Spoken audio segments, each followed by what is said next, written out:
Good afternoon and welcome to the campus of East Texas Baptist University as we have another edition of ETBU Extra. It's a time for us to sit down in the Huffman Student Activities area and talk Tiger athletics. And first off the top of the show, we're going to talk Tiger track and field because this Friday and Saturday, the Tigers will be in Abilene, Texas for the American Southwest Conference Track and Field Championships.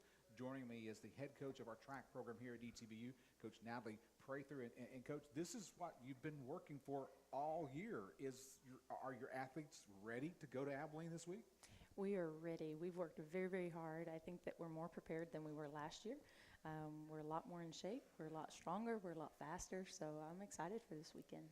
I saw a tweet this week by one of your athletes on the track team, and we've had some storms come in the week, and it said we're out at 6 in the morning and they're running in the rain to get ready for an ASC championship.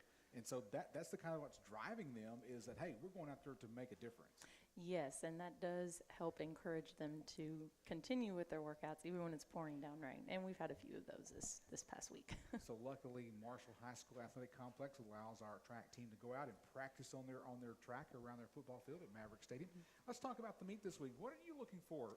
Got the defending. Let's talk the defending American Southwest Conference champion in the high jump, Cody Blankenship from Hawesville. I guess we should expect him to do it again. That's what we're hoping so. He still has the highest jump in our conference. He's done really well this entire year, so I expect no different and hope we can get that the third time around. So. Because I know he's cleared 6'10" this year, and so I can't remember what his height. I don't even try to remember his height was last year when he won it, but I think it's above. It was not 6'10". It was not 6'10". I think it was 6'7" when he won it last year. So not only is he the defending champion in the high jump, what other athletes do you expect to have good performances? Of course, you want them all to have personal best and do their best, in which they will. But what are some things that we can look for as we check later on goetbtigers.com to see how they're performing? Well, clearly, overall, we want to do well as a team, but we're going to have a lot of top finishes. I'm looking forward to some really good performances. Zach Biles on the pole vault. If all goes well, and if the day is right, then he can hopefully take that event.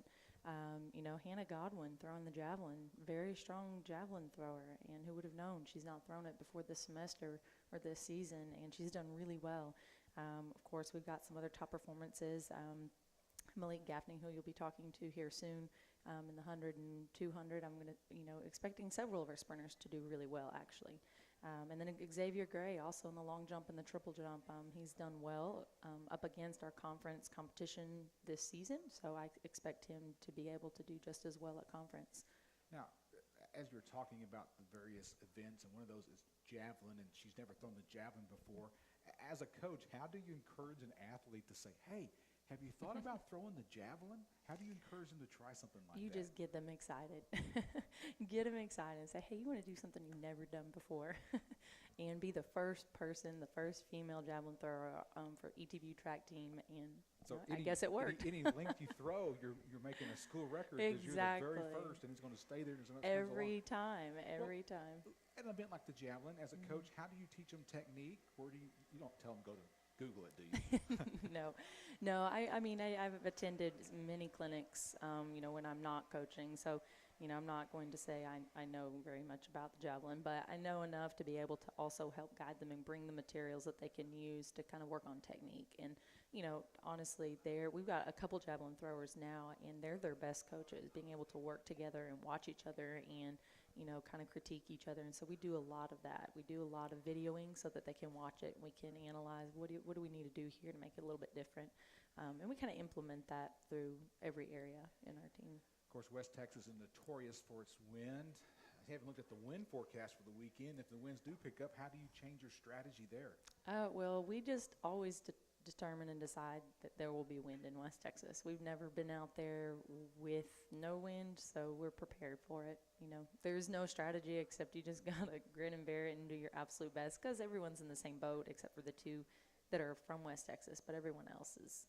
It's a story from my past. A long time ago, there was an athlete at the University of Texas at Tyler named Johnny Lamb Jones. And the legend or the story was when he was in high school running in West Texas, he was from Lamesa, the wind didn't bother him when he ran the 400 meters.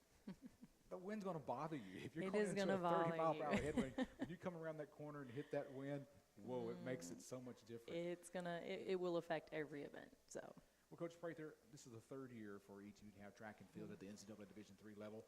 As you evaluate, are you pleased with how things have progressed? Oh, I'm so pleased. I mean, the program has grown so much, and it's fun to be able to see the amount of athletes. And, you know, it's fun to be able to see a couple of the athletes that were here from the beginning, you know, Cody Blankenship being one of them, and a couple that came in last year, and to see their excitement and their enthusiasm and them striving to work harder because they can see things happening in this team. I mean, our roster has grown. We've included all the events. And, you know, as a coach, it's exciting to see something grow so quickly and for us to have a little bit of success along the way. How have the numbers been? I know them, but I need to let people know. You know, when we first started, it was just a handful We had of 4 athletes, people but now, our first year. We had 32 last year, and I've still got 50 on the roster who'll be competing this weekend. So it's very exciting. I'll give you a chance to do some encouraging of students who might be watching this later on YouTube. How can they, if they want to try track and field, they were a track and field athlete in high school, what do they need to do?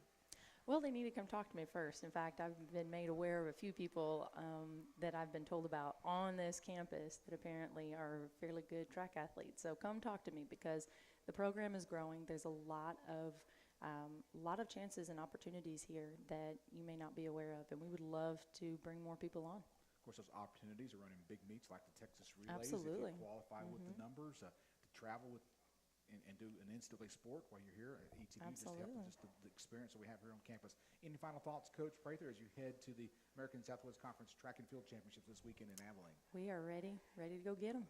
All right. Our next guest upcoming. Well, thank you first, Coach, for your Thank time you. today, as always. And coming up next, we're going to continue to talk track and field with one of those athletes, Malik Gaffney. He'll be our guest next on ETBU Extra.